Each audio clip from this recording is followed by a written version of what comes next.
Hi everyone, thank you for coming today to the Bren Student Colloquium, and thank you to the organizers, Molly, Claire, Christine, and BJ.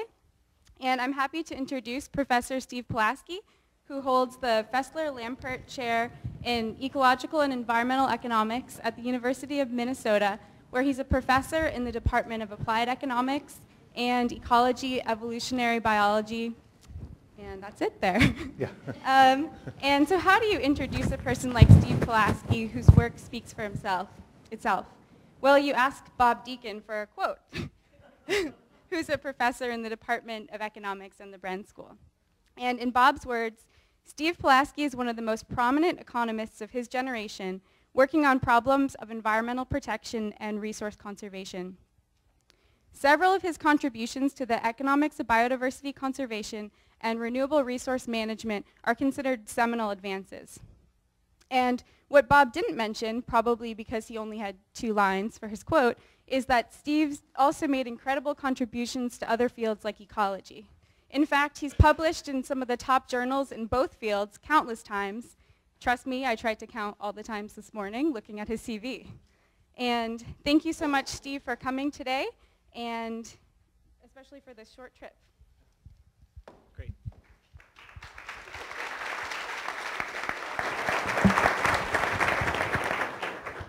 Thanks. Thanks for being here, and thanks for inviting me. I get to miss a day of slush in Minnesota, so thanks. So what I wanted to talk to you today about is this notion of valuing nature, and not in the sense of just putting a price tag on nature, putting a dollar sign in front of things, but really thinking about taking what ecosystems and biodiversity do seriously and linking that with human well-being and bringing that into decision making. So it's not just ignored. We don't just go along our merry way like we've done most of the 20th century, but bringing this in and being a central concern in how decisions get made. So I'll go through that in more detail. But you know, why this topic and why am I passionate and other people are passionate about it? And if you think about where we sit now at the start of or now into the 21st century, there's really 2 great challenges that I think about. One is the economic development challenge. So, you know, lots of statistics out there about how there are many people who don't have enough, and yet if you think about everybody having enough or living like people in Santa Barbara, how does that fit on the planet? So how do you both do economic development and conserve natural capital? We're not doing a very good job on either of the challenges at the moment necessarily. So how do we accomplish both? And the way I like to pose this is if you think about just one of these challenges alone, you can think of solutions. Where things get difficult is trying to bring both of them together. So on the development side, there are many of my colleagues in economics who focus on economic development, improving health, education, income. Many of these projects think about how do we improve human capital, how do we improve the stock of manufactured capital. But if it's not done with proper thought about natural capital, then we can get problems of sustainability and erosion of natural capital, declines in biodiversity, climate change problems, and so on. On the other side, many of you in this room are probably familiar with the Millennium Ecosystem Assessment. What really struck me coming into this, or working in this area at the time as an economist, was how this was supposed to be concentrated on basically the pulse of the planet, right? How are ecosystems doing? How are biodiversity doing?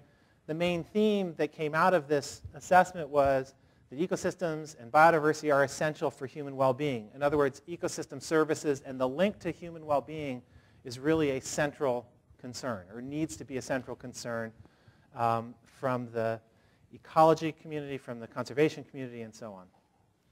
Okay, so there are lots of work following the Millennium Ecosystem Assessment in thinking about ecosystem services, or the link of what ecosystems do that provide things of value to people. You can think about the flow of services, ecosystem services, or you can think about the stock of capital or assets that provide those services.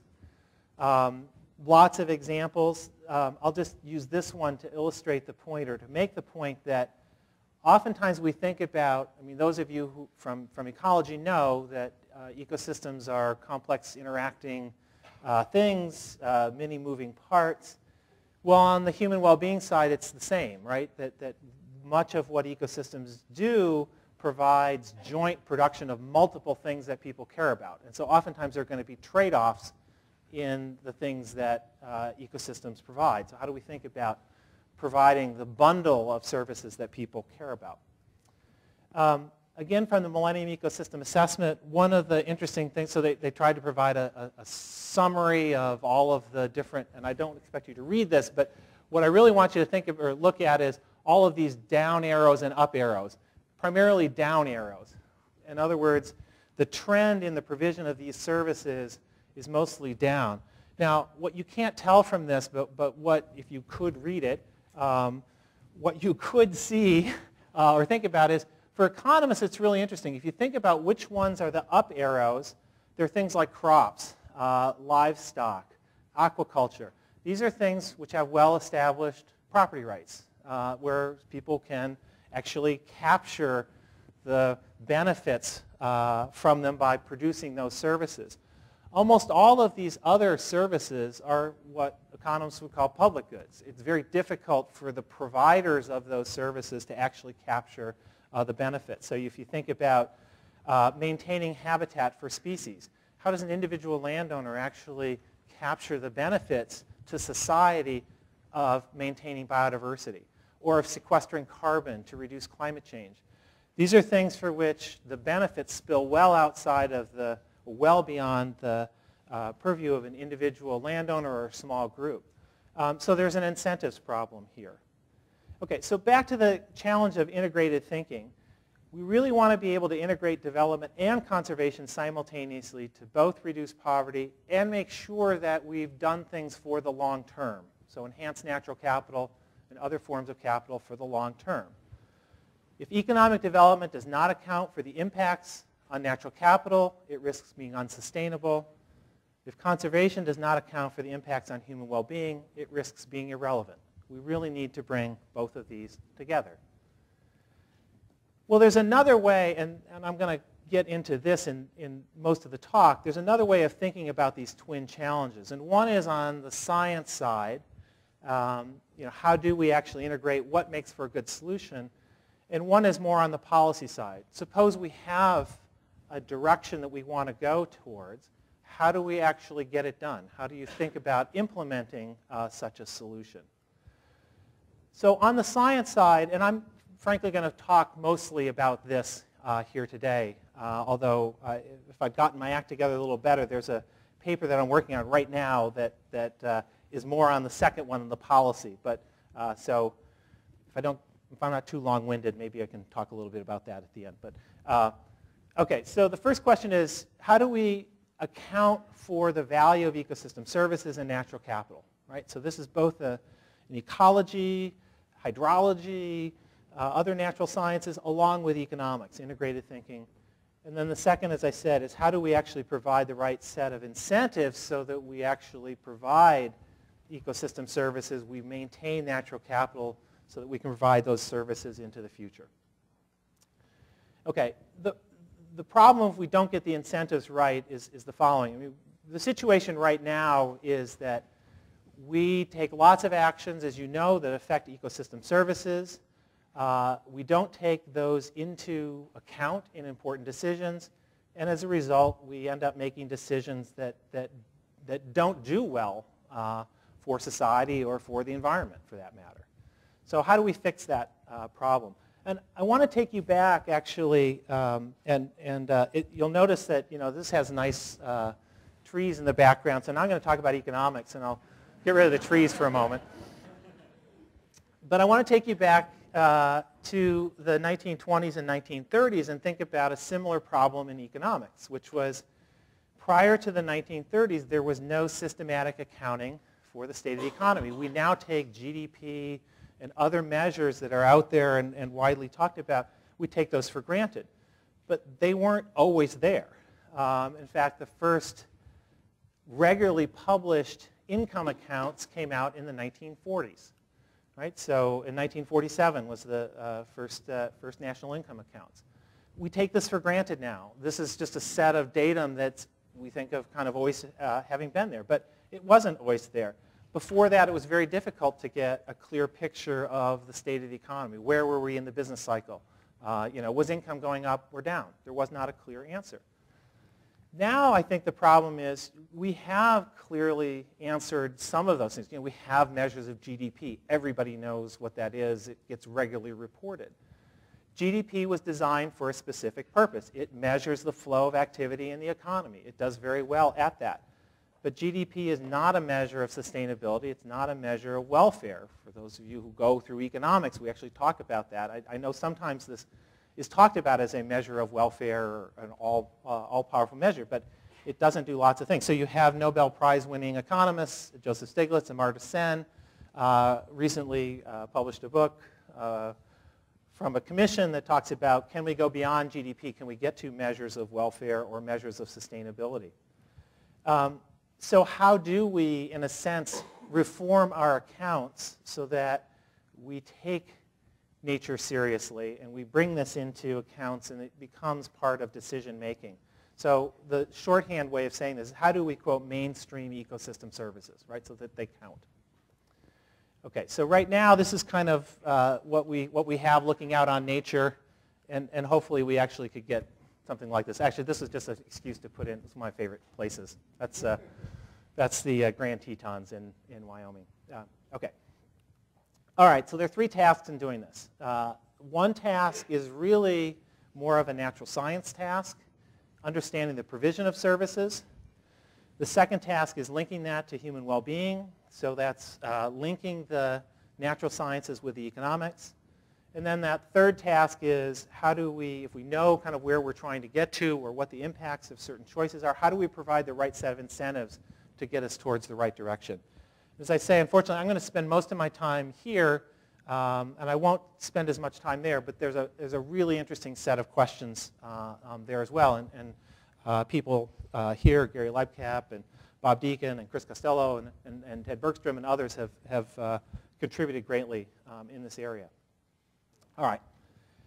I'm kind of a pictures-oriented person, so let me give you my picture of how this fits together.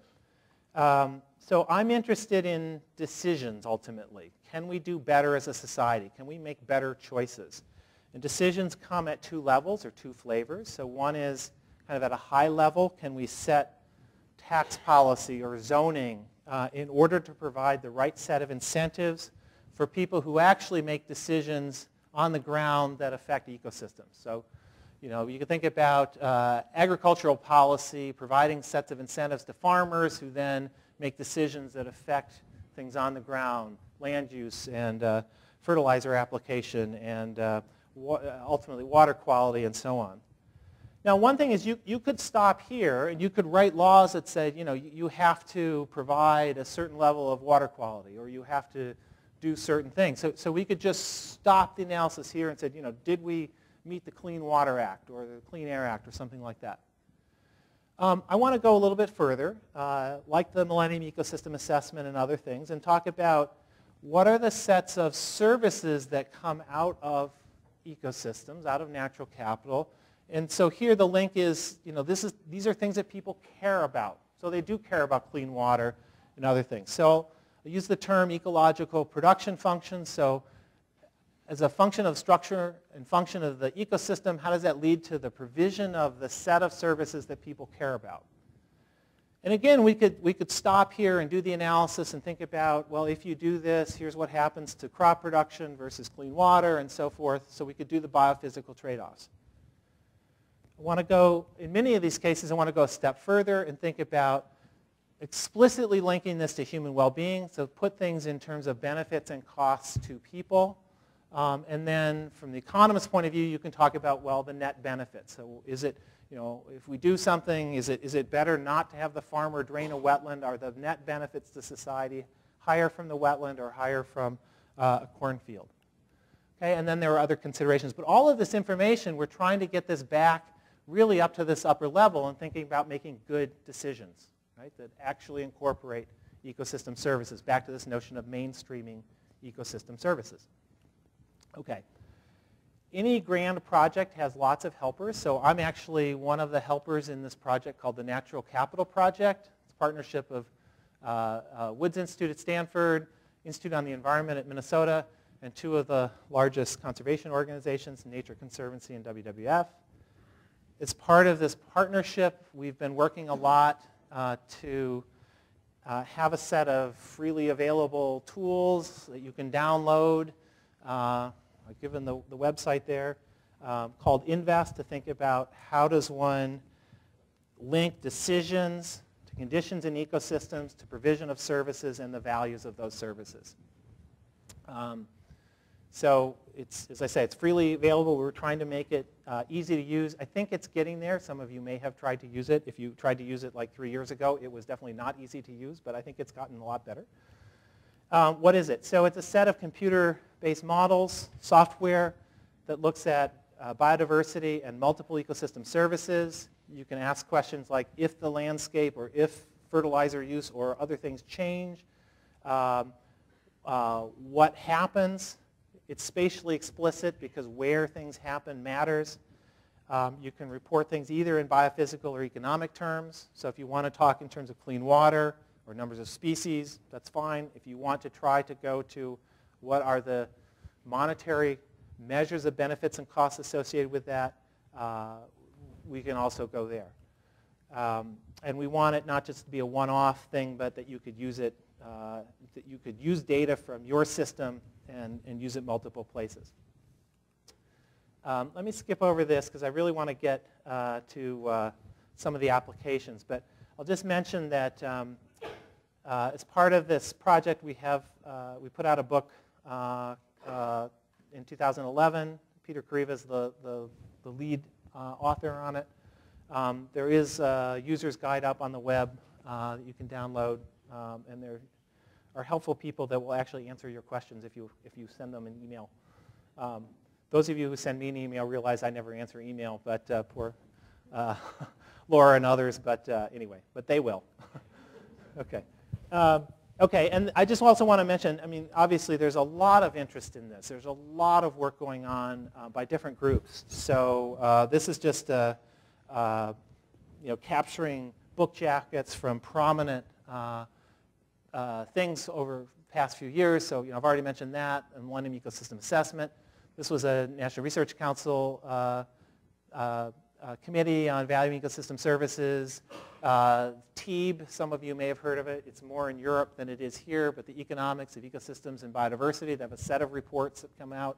This is the UK National Ecosystem Assessment.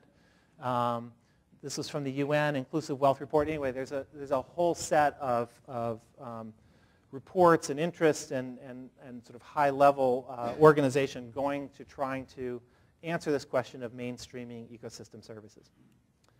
Okay, so I want to come off of the high level and talk about some specific examples. So much of my work started when I was based in Oregon in the Willamette Basin. It only took me 11 years in moving to Minnesota to actually do a Minnesota paper, so I'll talk about that. And then there's some work we've been doing with colleagues in China to give you kind of a really big scale. Okay, so let me first go to the, and actually this kind of goes chronologically too, so these were the first papers.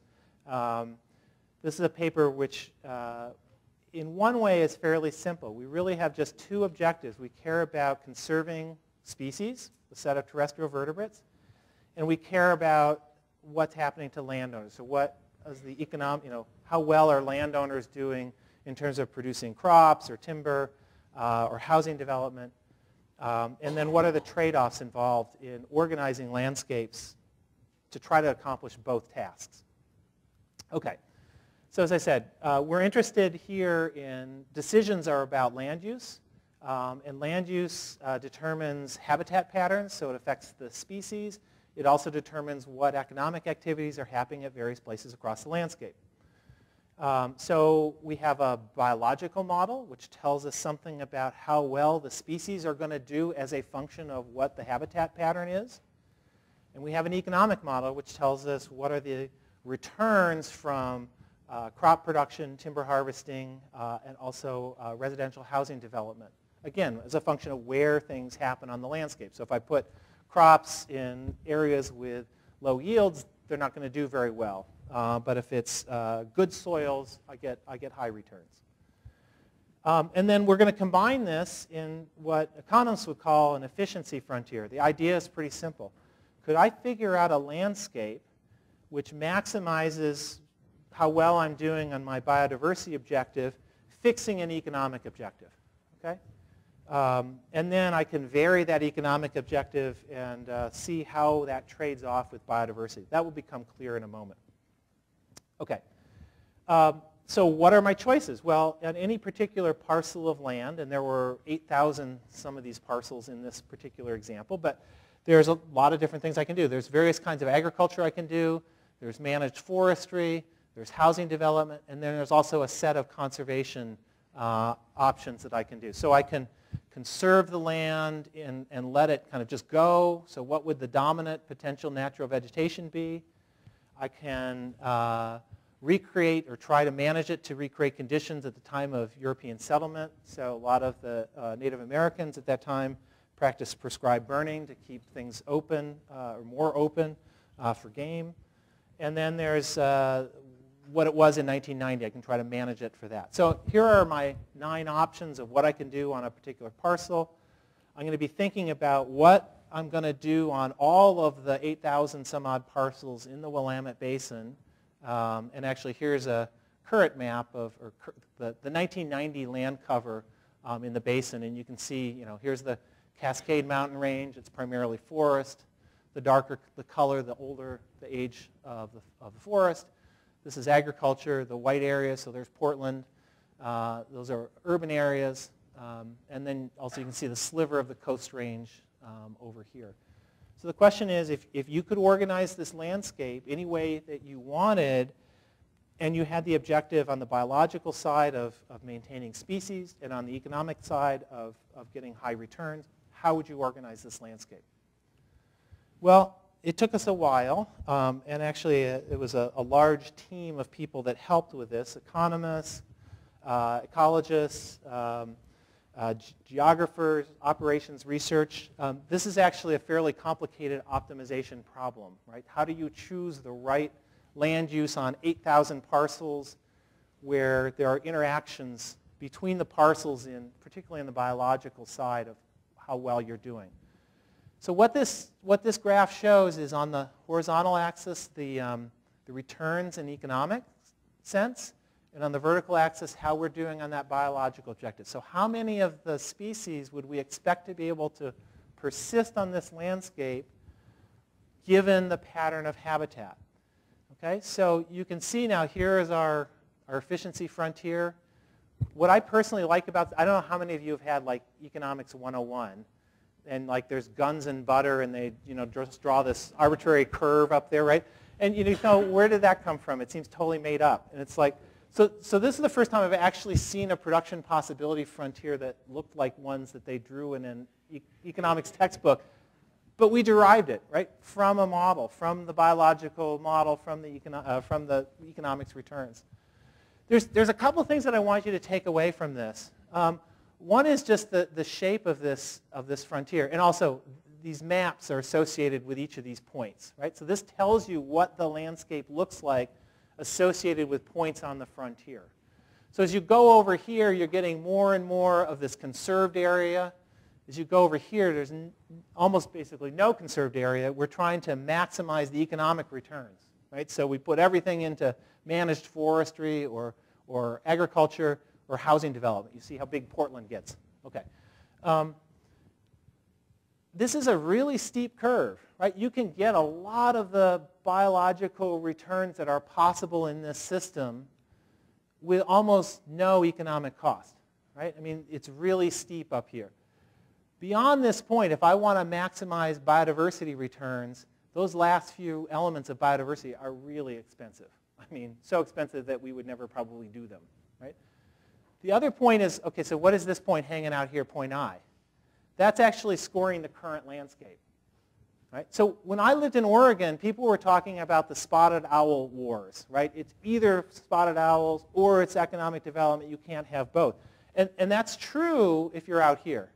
But if you're at point I, you're just being dumb, right? I mean, you can do better on both dimensions, right? There actually are ways of spatially organizing activity that will give you higher returns on the conservation objective as well as on the economic objective. Okay, but not everything is rosy, and I just want to point out one thing here. So what we did here was we actually plotted, which of the species, where do species do well, right? So some of the species do well when we go from point A to point B. They needed small amounts of land. We provided those land habitats for them, and they do well.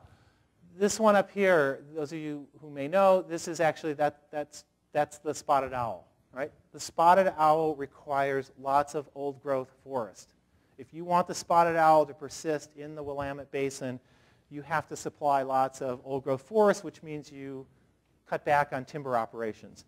And that's very costly. So there are some things which are conflicts, right? And that's sort of unavoidable.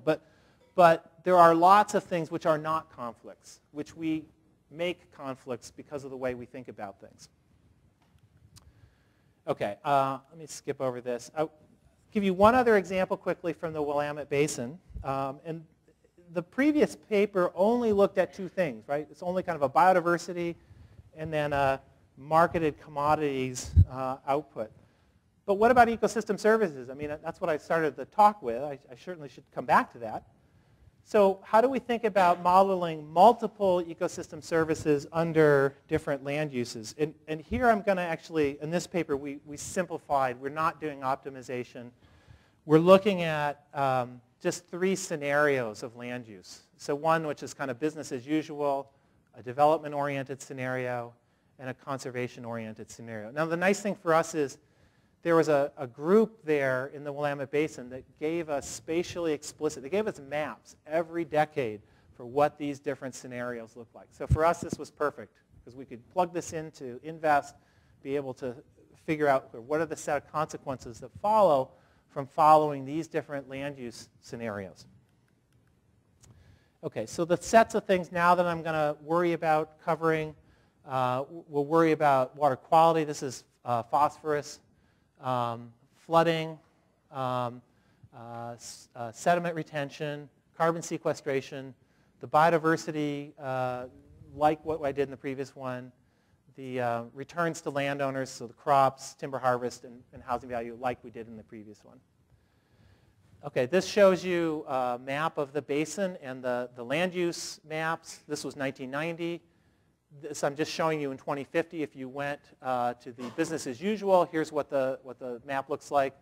Here's what the development-oriented one looks like. Here's what the conservation looks like. Now, it's probably a little bit hard to tell the difference, right? There's not huge differences in these, and certainly not as big as differences as what we did in that previous paper, where we went from $27 billion of economic return to 0, right?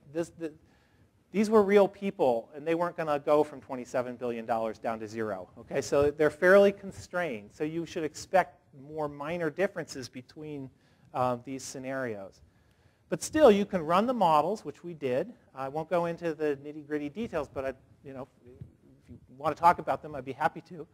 And we scored them all out. Now, as I said, we have a map for every decade, and we can see how well these different scenarios do on each of these different dimensions.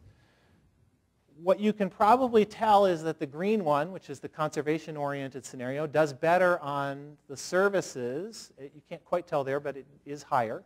So all of these 5 or 4 ecosystem services and biodiversity, the green one does better, but look what happens down here. So if you talk to landowners and you say, well, what do you guys prefer? They don't like the green one. Surprise, surprise, right? So this is an issue, right? So if you ask the question to landowners and you say, based on what returns you get, so just look at the circles now, they say, well, we get higher returns, we get higher net present value from activities from the development and the planned trend scenarios. right? We get lower economic returns from the conservation scenario. So you get kind of a classic trade-off. You want more biodiversity, it's going to cost landowners something, and, so you can see the negative relationship between these. Over here, we just changed the triangles. We changed the rules a little bit. We said, well, what if we could pay landowners for ecosystem services?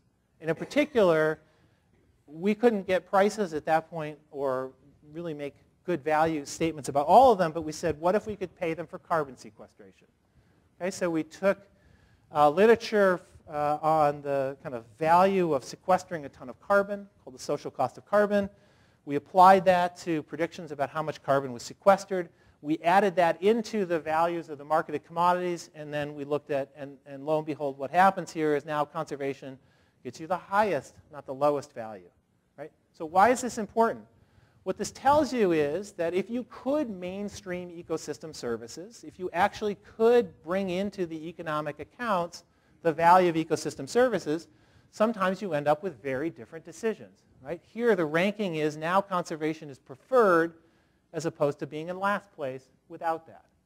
Okay, so even though the value of carbon sequestration here is it's less than 2 billion, it's about maybe 1.5 billion, whereas the value of agriculture and timber and so forth is greater than 15 billion. So I'm not telling you that carbon on its own is more valuable than crops and timber and so forth. But what I'm saying is that by not adding it into the decision making, you make the wrong decision, right? So on the margin or adding this in, you come up with a different choice. It's very important that we actually fix this problem and bring ecosystem services into the fold, not handled separately, outside, or ignored. Okay, so I want to do one other one that's got a very similar plot line. In fact, I'm kind of going to go through this quickly so I leave time for questions and so forth. So we did a very similar kind of thing for Minnesota, but here we actually had actual land use change maps over a period of a decade, and what would happen if we compared that to alternatives. There's a set of alternatives, but as I said, I want to go over this kind of quickly, so let me skip ahead. Again, we did a number of ecosystem services, water-related services, and carbon sequestration. We also cared about biodiversity here in terms of grassland birds, forest birds, and an overall measure of biodiversity. And again, we cared about returns to landowners in terms of crops and timber production and housing development. Okay, so again, running the models in this area under these different scenarios. The thing that stands out is this one is putting a lot of new land in agriculture, really bad in terms of carbon. The other ones are fairly negligible compared to baseline, or this one is no new agriculture. Here's a conservation-oriented scenario. But anyway, you'll see the pattern here a lot. This one tends to stand out. Now being plus is a negative, so this is increases in phosphorus exports to the Minnesota River. So again, a lot of new ag, you get a lot of phosphorus exports. Here we specifically designed this so that we put buffers along streams and we took erodible land out of production and so forth, so we get an improvement in water quality. How do grassland birds do? Well, actually, grassland birds do pretty well when we have a lot of agriculture, because some of this agriculture is pasture, which looks like grassland, and that's, it doesn't look like forest, and not being forest is a good thing here. Okay, but if you're a forest bird, you get exactly the opposite. Right? So here we're going to get a trade-off between what grassland birds like and forest birds like. Finally, on the economic side, we put these on the same scale, so you can see timber is not really that much of an activity in Minnesota, right? I mean, so, and then down here is housing. And okay, so I've got orange bars and green bars. What's going on there?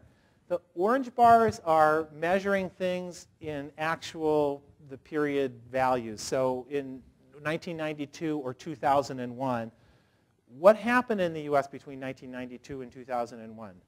Those of you who remember or were born then or whatever, remember that we had a thing called the housing bubble. And so what's going on here is we get this really big run-up in urban values, and a lot of that is just changes in property values, increase in housing prices. if we strip that out, if we just use 1992 prices and evaluate how much did things change as a function of land use, that's what the green is. And you can see that there's not much change here on the basis of land use. Almost all of these really big bars are because of run-ups and changes in prices. And you get the opposite pattern in terms of agriculture, because the 1990s were actually a very bad period for agriculture, so prices went down between 1992 and 2001. If we strip that out, then what we get actually here is productivity increases in agriculture. Okay. Well, again, I want to put this together. And the way I want to think about this is, again, what choice should we be making in terms of land use if what we care about are ecosystem services, or what we care about is just the returns through the market to landowners? So if I care about ecosystem services, or the whole set of things, then I would say that the no ag expansion is the preferred alternative. This one also, the conservation scenario, does pretty well. Some of these, most of these do reasonably well, except this one does pretty badly. Why does it do badly? Because it did really poorly on carbon. It did really poorly on water quality. But if I ignore that and I just look at the bottom line of landowners, then what do I get? This is the preferred outcome. Again, it really matters to get the right set of incentives and to have the right accounting. If we ignore this, we ignore ecosystem services, we get the wrong answer. We'll systematically come up with land use choices or agricultural policies that do poorly. And do poorly not just for the environment, but do poorly arguably on a straight up economic score of what's good for society, what maximizes net benefits. Okay, last one that I want to talk about is some work that's been going on in China, and this is led by Ouyang Zhang, who's at the Chinese Academy of Sciences. He is the division chief, basically for ecology in the Chinese Academy of Sciences. Gretchen Daly and he have worked together for a number of years, and so as part of the Natural Capital Project, we've been helping with thinking about this notion of green development planning, or ecological or ecosystem function conservation areas within China. So there are a number of very pressing environmental problems in China. Everything from water shortages to sandstorms to flooding to desertification. So the question is, can we, or can they, with our help, actually they don't need much help from us now, but can we identify critical ecosystems for national or regional planning for ecological security in order to address some of these really pressing problems that I pointed out on the prior slide? So it really is going to provide an ecological dimension for their regional planning. And they're concerned, what they specifically wanted to pull in were issues of biodiversity conservation, water resource conservation, erosion or soil conservation, sandstorm prevention, and concerns about flooding. So these were the things which were really driving their set of concerns and their analysis. And each of these problems has been, at least these last four, I mean, there's a reason they show up on the list. Those have led to demonstrable problems over the past couple of decades.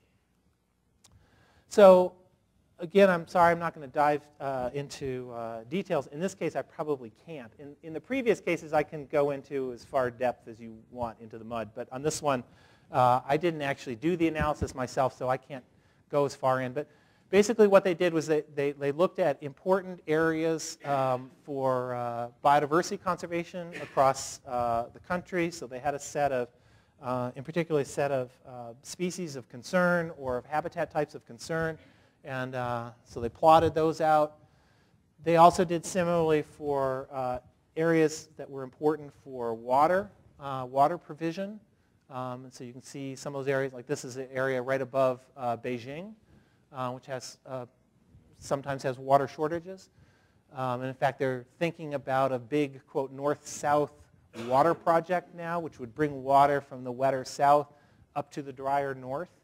I don't know, do you have something like that in California? Okay. Sandstorm prevention So again, Beijing occasionally has invasions of sandstorms coming from the drier, more desert areas up here. Are there ways to do land use or land management that will reduce erosion, will reduce the amount of area exposed for sand to be picked up during windstorms?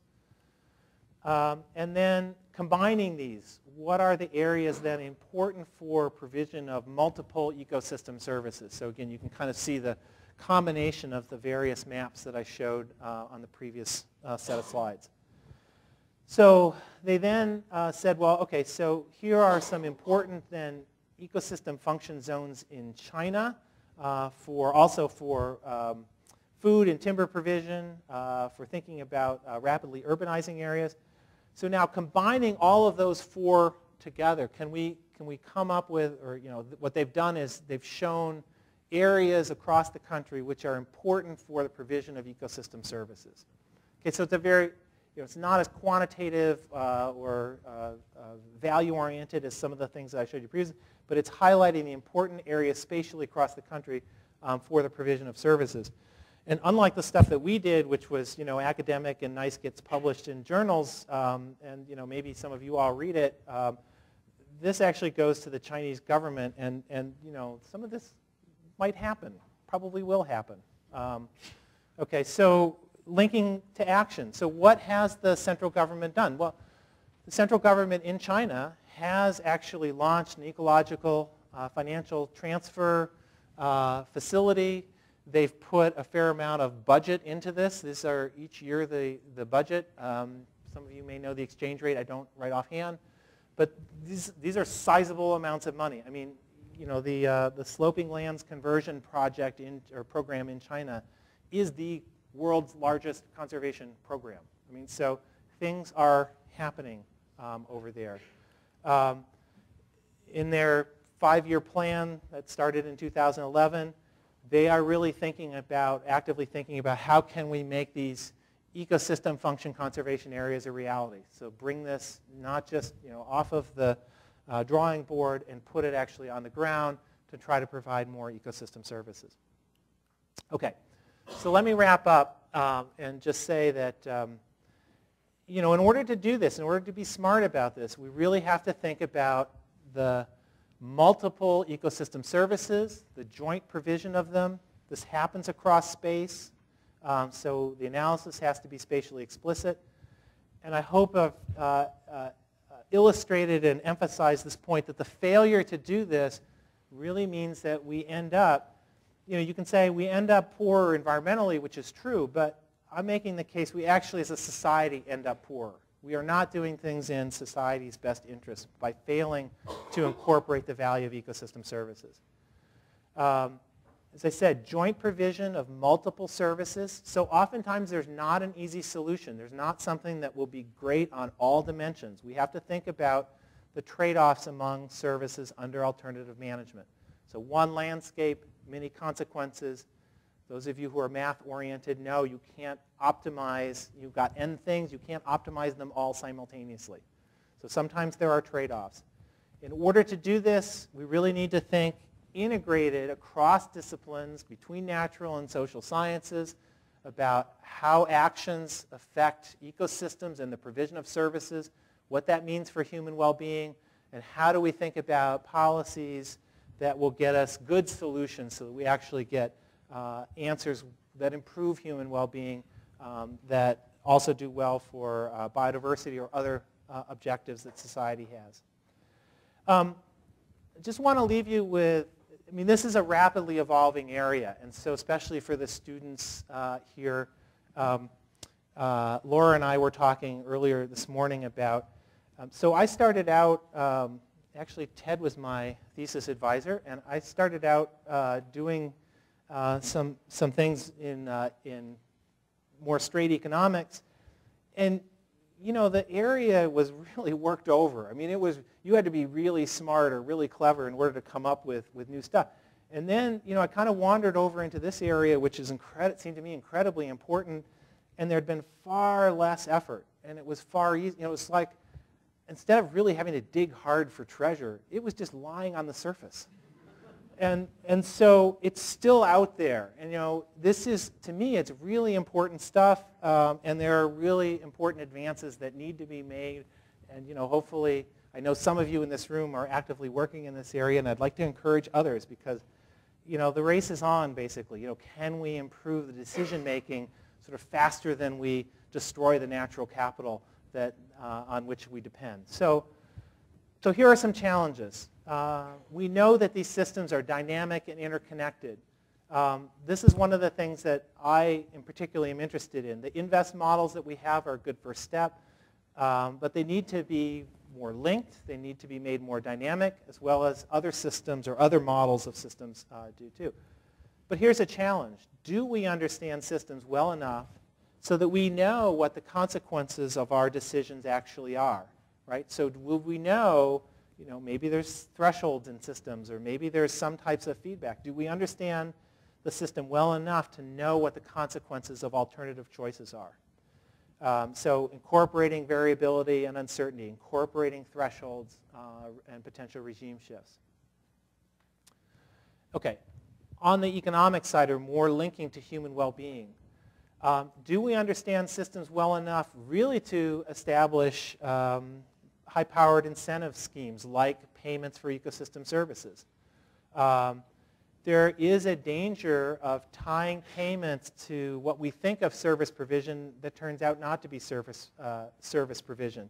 Once markets get established, the market, the buyers and sellers in the market don't particularly care if the environment is improved. They care about the buying and selling of a certain commodity. So if the commodity is now ecosystem service and the rules are set and there's trade, that's fine from the market perspective. But are we actually getting the, is that being tied back to provision of service? So back a few years ago, the Chicago Climate Exchange was paying farmers for no-till. And the reason why they were paying them for no-till was at the time the science seemed to indicate that no-till as compared to conventional tillage increased carbon sequestration in the soil.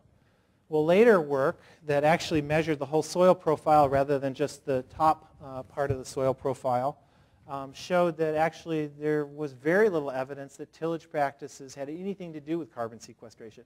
In fact, what conventional tillage tends to do is take the carbon-rich material that's sitting at the top of the soil and bury it lower in the soil profile. So if you just measure the top, it looks like no-till is good. If you measure the whole soil profile, you don't get any change. So it's really difficult, though, to change the rules to keep up with the new science. So there has to be ways institutionally of doing this. And then on the economic side, economists are much better at doing things which are closer to market commodities and talking about relative values. But we know lots of important things, cultural, spiritual, and aesthetic values, which are quite important when you're talking about landscapes. It can be very difficult to get good evidence or get evidence which is easily comparable to things like market values. And finally, on the institutional side or policy, I've been talking kind of blithely as if there's one overall social interest, like what's good, what are the net benefits for society? But of course, anybody in political science or in politics knows that who benefits and who pays is what drives politics. In particular, what's the relationship between alternatives and poverty alleviation, but also politically or institutionally, how can certain things be done if there are certain powerful interests that maybe the rest of society would benefit, but a certain group can block it? How do we overcome some of those barriers? And in particular, then, this question of if the science improves or the dynamics of the system have changed, how do we do adaptive governance that learns and adapts to new information and new situations? Okay, so there's lots of challenges, and we don't know everything, but the nice thing about performing so poorly is it's not hard to improve. So we certainly know enough to improve on current performance now, even if it's not perfect. And so I'd urge us to get on with this task of mainstreaming ecosystem services. Don't let the perfect be the enemy of the good. And obviously, thinking of both the science and the governance of this as sort of the long road rather than the quick fix. And with that, let me stop and thank you for your attention.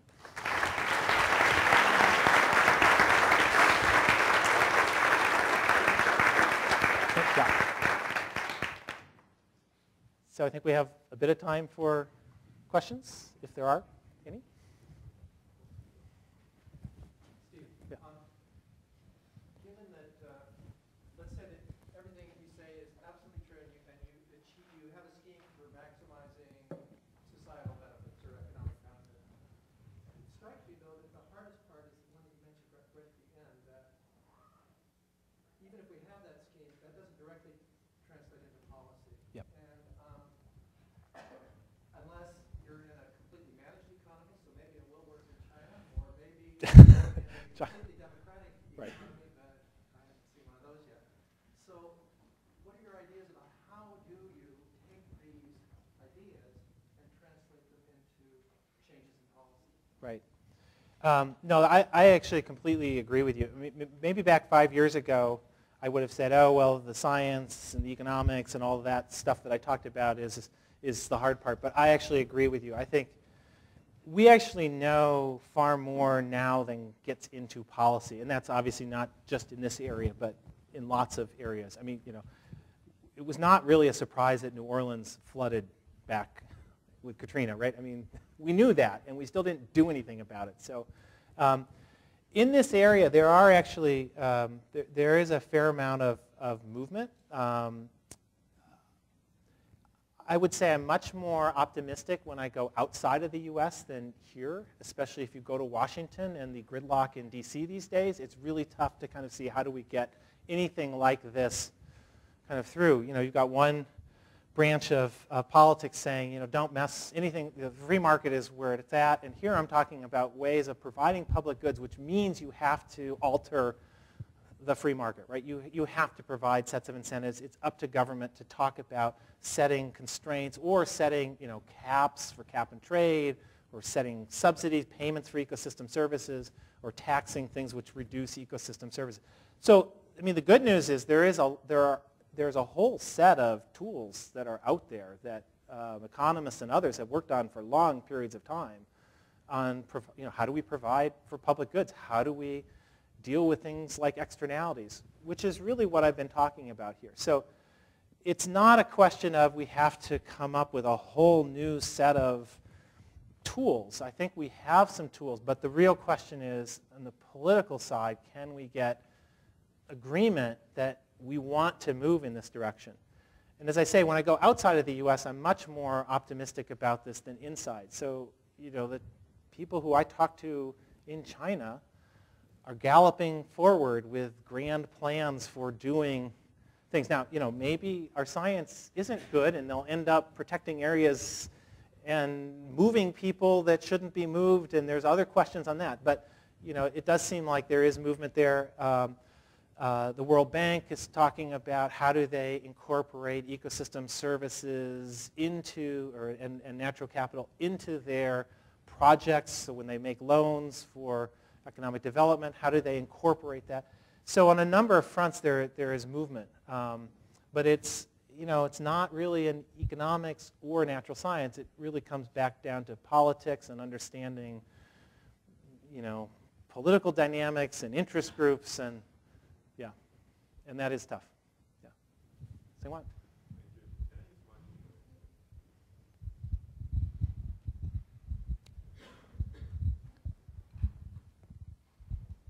Thank you, Steve. I always enjoy your talk. Just one question about the measurement. I agree that policy is really is needed really in order to make any changes. But I think the measurement itself is also very important. And I think at the end of the day, well, I think there is no disagreement between like TEEP or your work on the need of mainstreaming ecosystem valuation in decision making. But I think in the end, the question boils down to how we do that. So when you showed us like SIR score like 3,473, dollars, and how we get there, do we really, how confident are we, and do we really have like 4 digits of significant digits? And what about, other, impact. If we measure the water quality and carbon sequestration, is that enough, or are there what about hundreds of other toxic chemicals released there? How can we really put some values on it? And you made a very nice parallel with the GDP, institutionalization of GDP, and it took half a century. So 1930s it started, and then, well, we have 1993, systems of national account appeared, and still countries are doing slightly different things in measuring GDP, which is sometimes not noticed, but there are differences between countries who are measuring GDP. So how can we bring those measurements into like institutionalization and consensus building, international standardization? What do you think is a prospect in that direction?